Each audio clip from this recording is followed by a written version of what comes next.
Welcome, and thank you for joining us today for the third session of this year's Legal Strategies for Women Leaders. My name is Mindi Johnson, and I'm an attorney here at Foster Swift and a co-leader of our firm's business tax practice group. I'm joined today by Gabrielle Lawrence, who will be speaking on the topic Back to School, Balancing Careers, Schedules, and Divorce. As you may know, this Legal Strategies program was developed by Foster Swift's female attorneys. As professionals, we've realized that many of us are increasingly busy and appreciate focused discussions on specific legal issues that we don't encounter every day. We thought the same may be true for our female business clients. As a result, this program was created. A primary purpose of this program is to educate attendees and emphasize that it is not up to one person to ensure the success of a business or a family in this situation.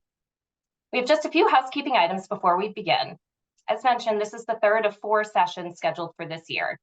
Each session will provide ample time for participants to ask questions, discuss legal opportunities, and problem-solve challenges that women leaders face. If you have questions, please use the Q&A or chat feature.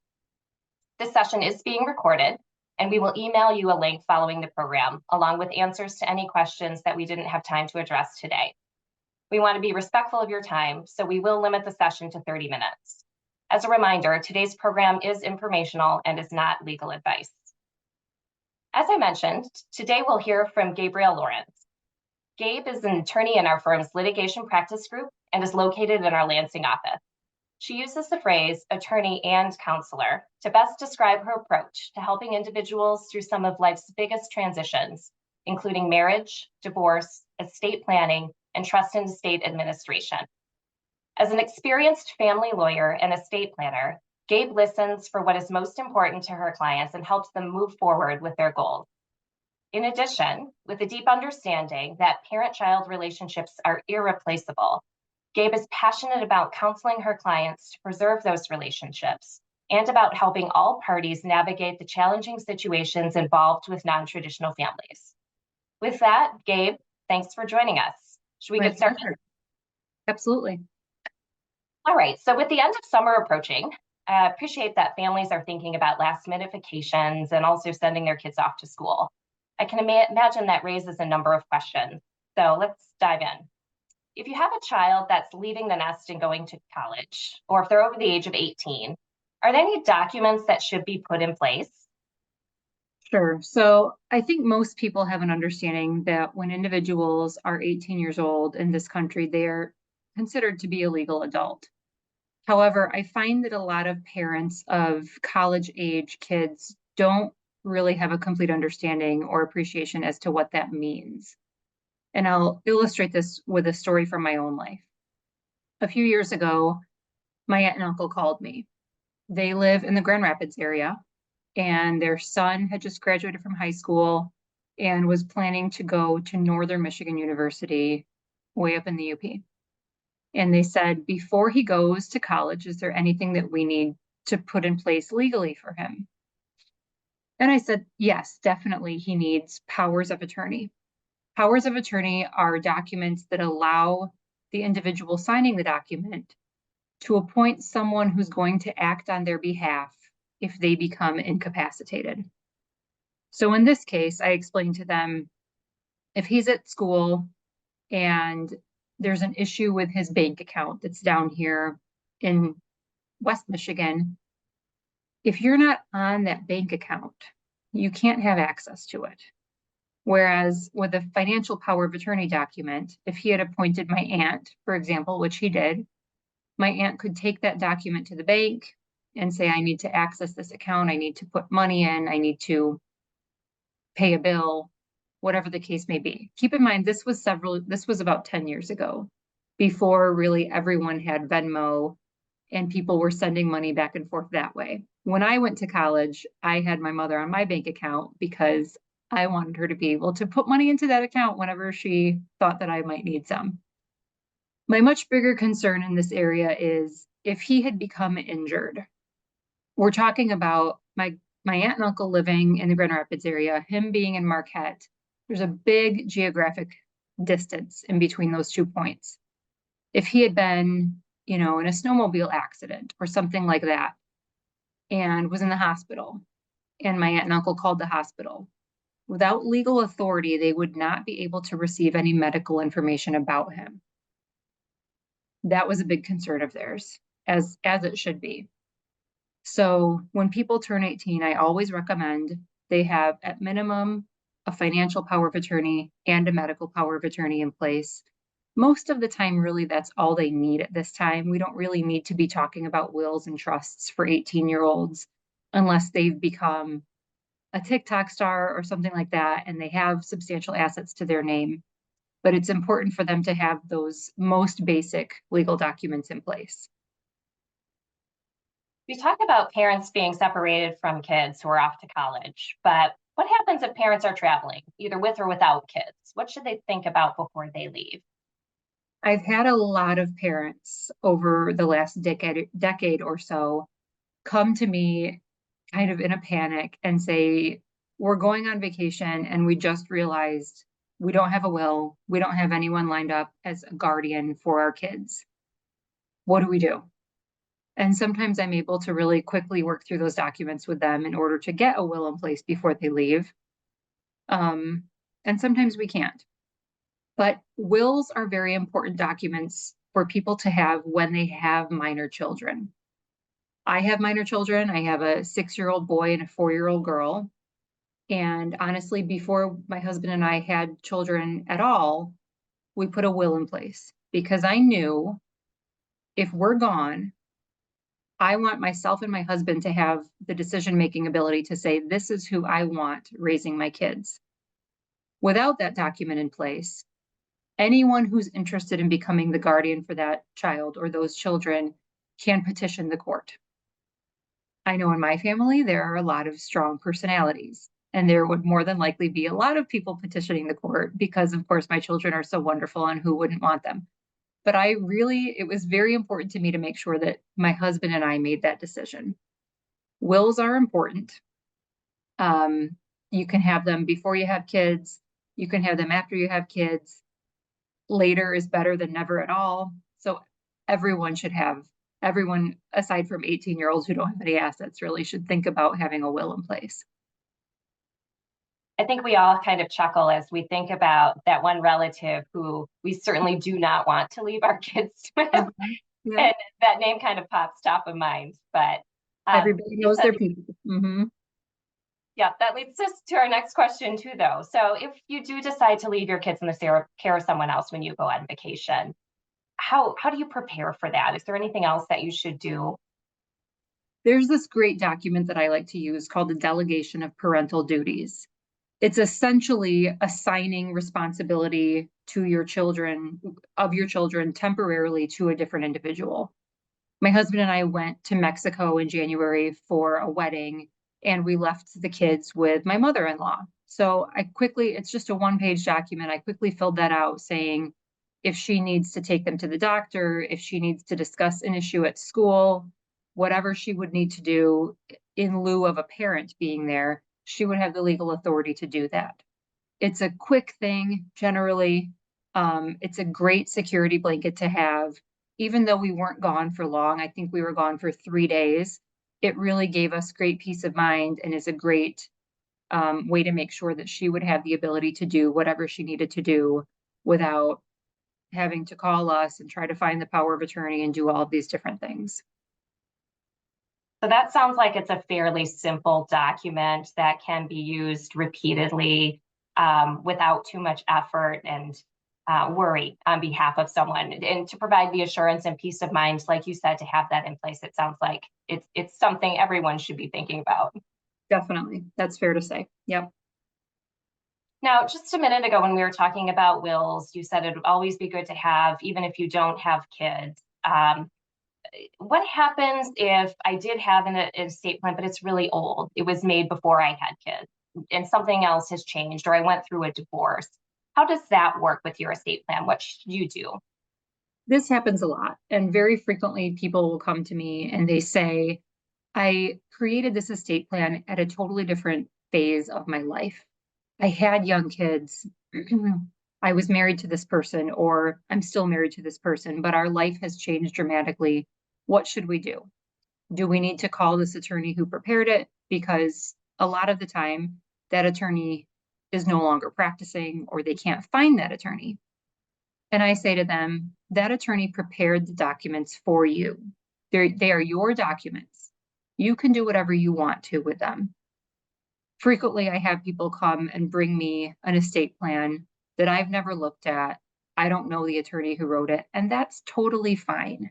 And I can review it. I can tell them kind of in plain English what it says, point out things that have changed in the law, ask them questions that would lead to a change in documents, such as this person who you've named as executor or trustee, are they still alive? Do you still like them? Did you put someone in place 30 years ago because your children were minors and now maybe your kids are 35 and they can do this themselves? Have you moved? Have you bought new real estate? Have you sold real estate? There are so many things that could lead to a change in estate planning documents. However, there are a lot of things that don't warrant a change in estate planning documents. Personally, I like to write my documents to last for as long as possible. And by that, I mean, I encourage everyone to name backups for every role that they're naming. I don't want people to have to come in and change their documents if they get a new job or if they change banks. I try to make those documents last as long as they can. But what I will tell people is, especially when they come in and they are in their 30s, in their 40s, a lot of times they're coming in because they know they've got to do something for these minor children. They need to name guardians.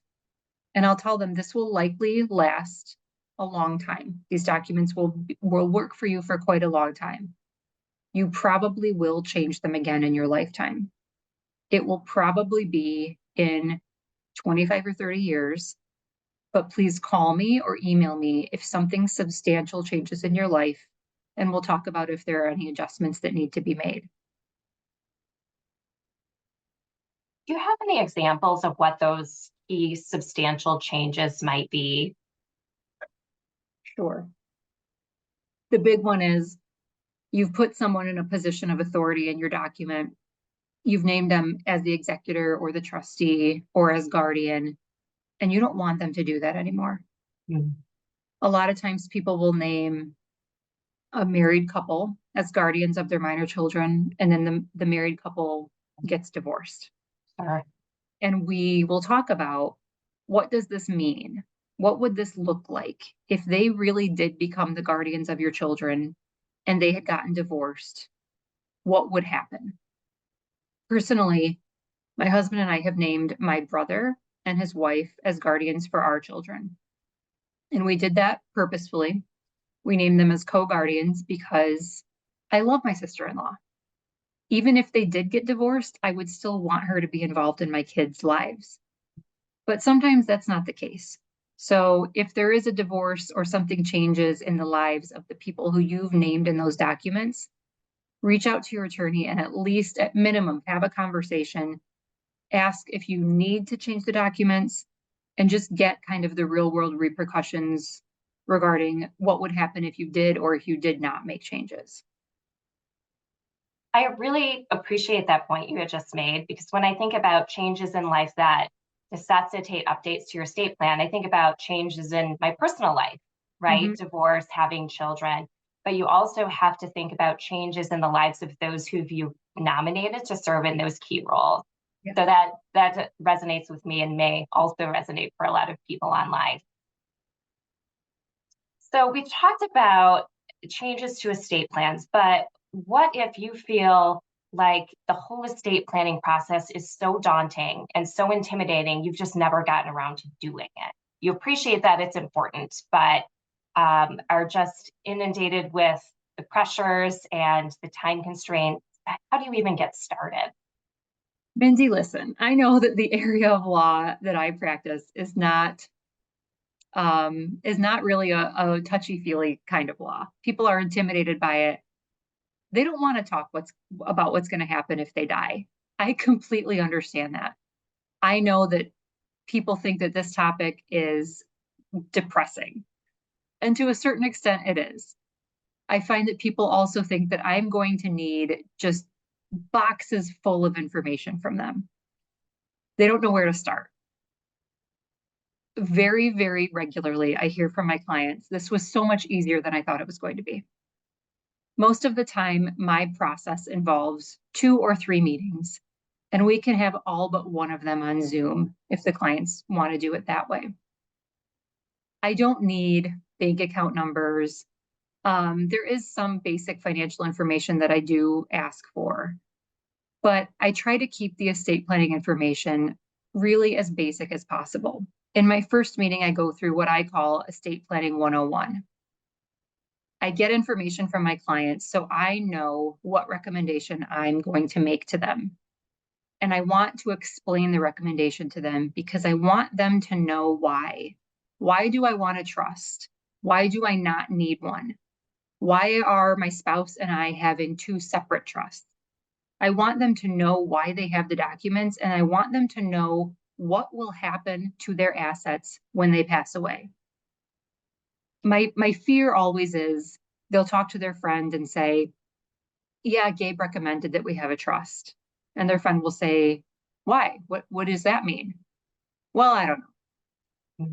I'm thinking about that both because I want my clients to be able to refer me to people. I want them to say, I have this document.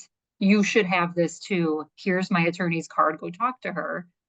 But I also want them to know this is what will happen. This is the plan for your assets. I don't want anyone to be surprised. I also don't want anything happening to those assets that was not intended. And I see that frequently. When people don't know what their document says, things end up going where they don't want them to go. So I break it down as basically and simply as possible. I find that a lot of people don't know where to start, and their fear is they're going to Google estate planning attorneys in Michigan, and there will be 50 sponsored posts. Where do they start? It's always nice to start with somebody who you've got a personal connection to, right? So I try to be out in the community. I encourage my clients to talk to their friends, tell them that I'm here and I could work with them. And if it's not me, that's perfectly fine. I have a lot of friends who do estate planning. I'm happy to recommend people to any attorney. I know who a lot of the good ones are. It's just so important that people have this done. So let's shift from one topic on death and estate planning to another favorite topic of divorce. So let's consider a situation where you have someone who is divorced from their spouse and they have a child that plays sports. So how do you navigate all of the issues that surround that, like participation fees, transportation, who attends games, and how do you make it easy for the kids? This happens so much. This is just an ever-present topic, and it's something that people really struggle with. Quite frankly, if your judgment of divorce and your custody order does not address extracurricular fees, that's something that the divorced spouses are going to have to come to an agreement on collectively. What I want people to understand is if kid is with mom and mom says, I want this kid to go receive extra tutoring sessions or work with a specific trainer to work on this sport or this strength, and dad says, I'm not paying for that, unless it's specifically addressed in the court paperwork, dad doesn't have to pay for that. So I really encourage my clients to collaborate on these things, to try to work together on these things. Sometimes it's impossible. Sometimes the parties will just not come to an agreement, which is unfortunate, but that's the realistic part of this. When I'm helping someone navigate through a divorce, I want that judgment of divorce to be as specific as possible. I've had a situation where the kids involved in the family were young, 5 and under. And my clients thought, why are we talking about what will happen with extracurriculars? Why are we talking about what will happen with school events? We don't have any school events now. And I said, yeah, but you will. And these kids grow so quickly. You will have concerts and swim meets and conferences. And let's talk about who's going to come to those. how are we going to make sure that this is easy for the kids so mom and dad aren't on the sideline screaming at each other or icing each other out? Because that happens too. I'm an adult child of divorce. My parents got divorced when I was about 30, and it was difficult for me. And I know for little kids who don't really know what's going on, it changes their entire life. I think it's incumbent upon me to make sure that the change in the life of the kids and of the parties getting divorced is as smooth as possible. It's going to be different, but I want them to know the kids will recover and the kids will take their notes from the parents. If the parents can collaborate, if the parents can be around each other and work together, it will be so much better for these kids in the future. I really appreciate how you spend time to make sure that judgment of divorce is detailed to contemplate some of these expenses and really direct how they should be shared. But what happens if one of the parties doesn't pay up for their share of school expenses or participation fees, even though that they were ordered to? What happens then? There are some different steps we can take to enforce that through friend of the court. However, I had a client very recently whose custody order was put in place about 13 years ago and had never been changed. My client was incurring a lot of expenses related to uninsured medical expenses and a lot of extracurricular fees. Her ex was not ordered to pay the extracurricular fees, but was ordered to share the medical expenses. However, he wasn't. He had never done it, and he wasn't going to do it. And I said, let's try to work this out without going to court. Let's try to get together and have a conversation. Let's try to figure out how to navigate this. We eventually were able to do that. They had a conversation recently that I was not a part of, and she reported to me that it went very well. And I think when people can just take a step back and remember, yes, this person owes me money, and I am divorced from them for a reason, and I just want to strangle them. I understand how that feels. But again, it's about your child. And we have to remember that kid will know. If mom hates dad, that kid's going to know. And it's not going to have a good effect on his relationship with dad. I always try to help mediate through that. But sometimes we do have to go to court. Sometimes we do have to enforce the rules that are set forth in the judgment. I'll point out, I'll say another thing on that, Mindy. I mentioned I have young kids and I have a husband, and I think every mom on earth would say that they have a running list in their mind. This kid needs to get a birthday present for their friend. The clothes need to be sorted because she's going from 4T to 5T, and we've got to get those summer clothes out of there and switch to the fall clothes. The laundry has to be switched. I have to order groceries. All of these things, I know in my case, they're constantly running through my mind. I feel that a lot of moms anticipate what the kids will need. I find that dads tend to address the immediate concern. It drives me crazy when I say to my husband, we're at the pool, where's the sunscreen? Well, Gabe, you didn't put it in the swim bag.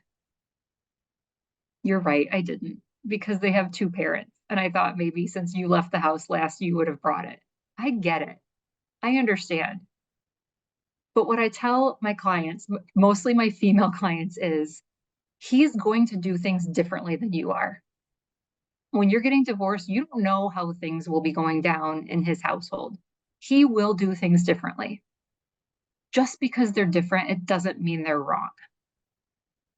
You have to give him an opportunity to step into that role. And when he's got the kids, he's got to be both mom and dad. That's on him. Let him step into that role. People change when they get divorced.